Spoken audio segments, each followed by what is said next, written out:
નહીં ગઈ માસી.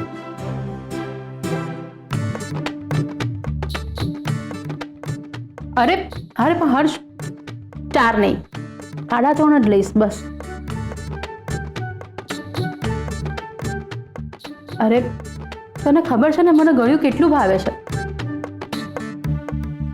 હું કાલે 10 મિનિટ વધારે ચાલી લઈશ પ્લીઝ. એક તો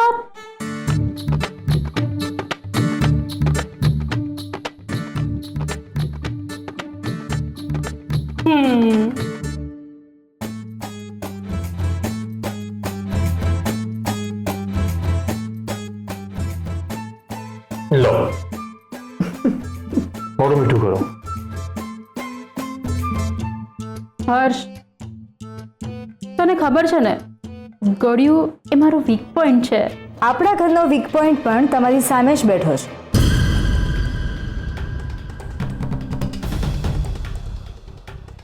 વેદિકા બહુ તમે બોલો છો શું કામ? તમે ના બોલો તો તમારું જમવાનું પચતું નથી. હા, અમે કંઈ પણ બોલીએ તો અમે ખરાબ, અને આ કંઈ પણ કરે તો ઘરમાં એની પૂજા થાય છે. આમના લીધે અમારા મમ્મીને કેટલી તકલીફ થઈ રહી છે એના વિશે કોઈએ અમને પૂછ્યું? કેસરના લીધે તમારા મમ્મીને શું તકલીફ થઈ?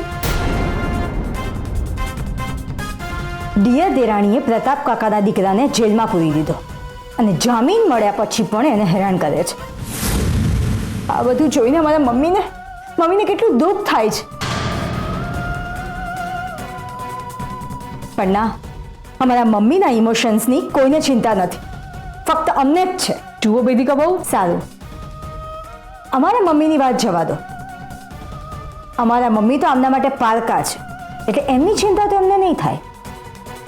પણ એમના પતિ તો પારકા નથી ને, એમના પતિની તો ચિંતા થવી જોઈએ ને. એક તો એમની નોકરી ખાઈ ગઈ, અને હવે જ્યારે એ પોલિટિક્સમાં કરિયર બનાવે છે એમાં પણ આડે આવે છે.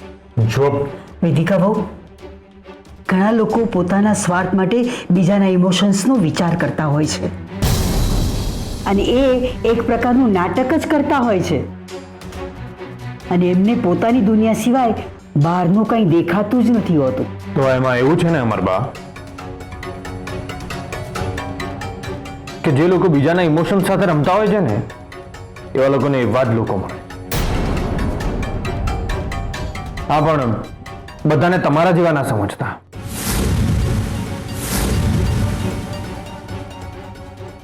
હર્ષવર્ધન, તમે શું કહો છો?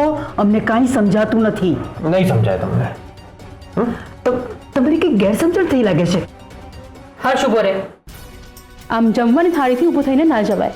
એવી માસી, મારું છે ને પેટ ભરાઈ ગયું.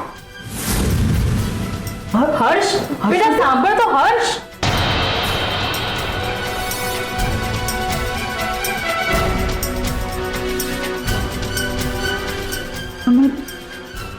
અમને તો કંઈ કહ્યું નથી.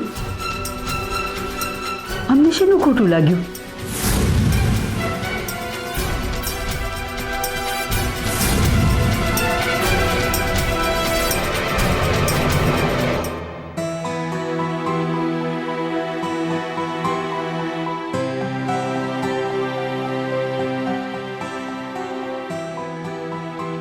આની કઈ જરૂર નથી. જરૂર હતી ફોજદાર. ચાલો હવે ચૂપચાપ જમી લો, નાટકો ના કરો. તું જમી?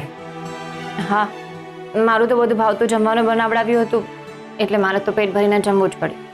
તને શું લાગે છે હું જાણી જોઈને ઊભો થઈ ગયો? ફોજદાર, હવે આ વિષય ઉપર આપણે ચર્ચા ના કરીએ તો જ સારું છે. ચાલો જમી લો. સાચું કહો તો તમે જ્યારે આમ ઊભા થઈ ગયા ને તો મને પણ થયું કે હું જમું કે ના જમું. તારે તો એમની બીકે જમવું જ પડે ને. એમ પણ તમારું ભાવતું જમવાનું બનાવ્યું હતું એટલે તો. ના ફોજદાર, એમની બીકે નહીં, એમની લાગણીના કારણે, એમની મમતાના કારણે. ફોજદાર, ભાઈ પહેલી વાર આવું કોઈ જેસ્ચર કર્યું છે. એમણે બધું મારું ભાવતું જમવાનું બનાવડાવ્યું, ઇનફેક્ટ યાદ રાખીને જલેબી પણ બનાવડાવી, અને હું એમની મમતાને ઠોકર મારીને આમ ઊભી થઈ જાઉં અને તમે માને જ બોલ્યા. આ તો શું કરું? તે સાંભળ્યું ને તારા વિશે કેવું કેવું બોલતા હતા. તમને કોણે કહ્યું કે મને બોલતા હતા? ફોજદાર, બા મને નહીં વેદિકા ભાભીને સંભળાવતા હતા. તમને ખબર છે હું ડ્યુટી ઉપરથી આવી ત્યારે શું થયું? આ અમારું જીવન બરબાદ કરવા માટે નહીં, પણ એના પતિદેવનું જીવન બરબાદ કરવા માટે આવી છે. અમે અમારા જીવનમાં ઘણી કાવતરાબાદ છોકરીઓ જોઈ, પણ પોતાના પતિની પીઠ પાછળ ખંજર ભોગનારી આ પહેલી છોકરી જોઈ. સૌથી પહેલા તો હર્ષવર્ધનભાઈની નોકરી ખાઈ ગઈ. માંડ માંડ લોકનેતા બનવાનું કરિયર શરૂ થઈ રહ્યું હતું, એની ઉપર પણ પાણી ફેરવી દીધું.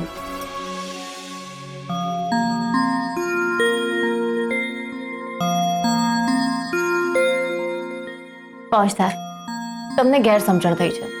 ઇનફેક્ટ તમારા ગયા પછી બાએ કહ્યું પણ ખરી કે આમને તમે કંઈ બોલ્યા નથી તો કઈ વાતનું ખોટું લાગ્યું. અચ્છા, જાઓ હવે જઈને સોરી કહી આવો. સોરી શું કામ?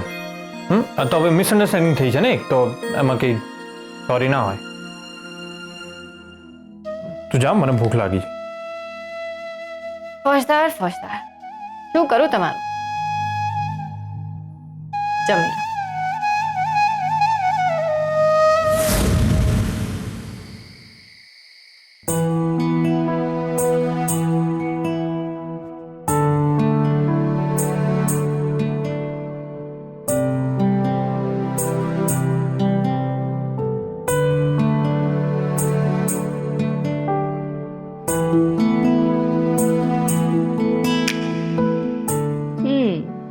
ફોજદાર સોરી કહેવા માટે આટા ફેરા મારી રહ્યા છે.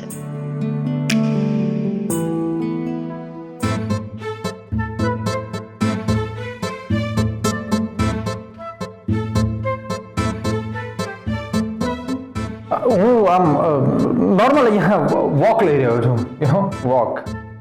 વોક હા, અહીંયા પાના રૂમની બહાર?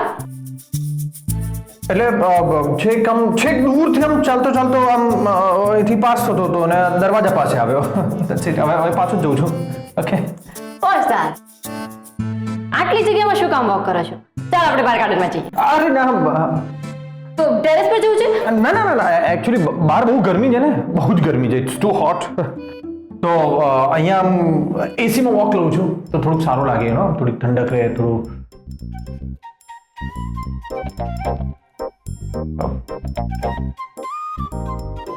તું અહીંયા શું કર? હું તમને શોધતી હતી કે તમે ક્યાં ગયા. અચ્છા, હું અહીંયા જ છું, બસ જસ્ટ વોકિંગ. તો આવું છું, તું જા. ઓકે, હું જાઉં, ઓકે. તમે કરો વોક પાના રૂમની બહાર.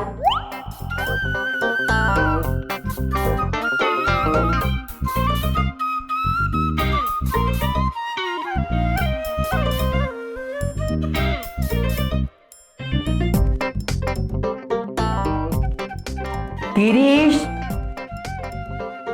પાણી મૂકી જજો તો. ગિરીશ બહાર ગયો. ઓકે.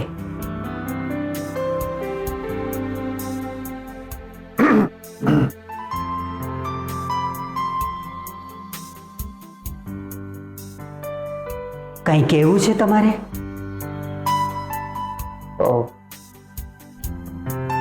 હા,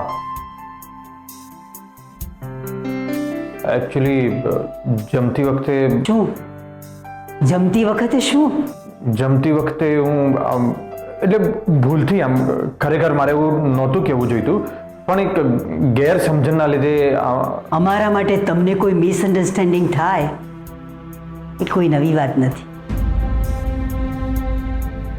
અમે કંઈક સારું કરવા જઈશું ને તોય તમે. એનીવે, બીજું કાંઈ કહેવું છે તમારે?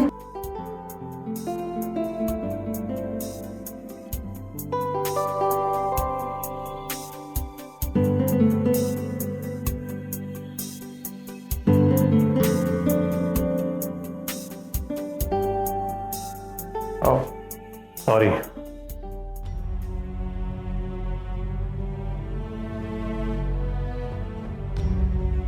હે ભગવાન,